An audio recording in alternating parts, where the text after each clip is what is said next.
নমস্কার, আমি Anjana. Test but tales আমার পেজ। রান্নায় আনবো মজা, স্বাদে ভরা প্রতিটা স্টেজ। আজ রাঁধবো সিদ্ধ বেগুনের জাদু, মশলার মিলন মেলা, ভর্তার এই রূপকথা, স্বাদের অসীম খেলা। আজকের রান্নায় লাগছে দুটো বেগুন, 3টে পেঁয়াজ, 6-7 কোয়া রসুন, 2টো কাঁচা লঙ্কা, 3টে শুকনো লঙ্কা ও বিলেতি ধনিয়া পাতা।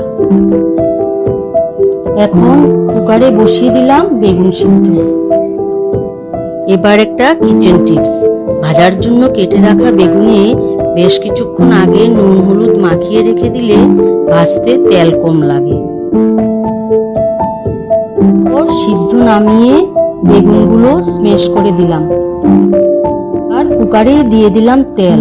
তেল গরম হলে 2টো শুকনো লঙ্কা, 2টো পেঁয়াজ কুচি, রসুন ও কাঁচা লঙ্কা দিয়ে লাল লাল করে ভেজে একটু হলুদ ও নুন দিয়ে স্ম্যাশ করা বেগুনগুলো দিয়ে নেড়েচেড়ে আর একটা পেঁয়াজ কুচি, ধনেপাতা ও একটু সরিষার তেল দিয়ে নামিয়ে নিলাম। তৈরি হয়ে গেল সিদ্ধ বেগুনের ভর্তা।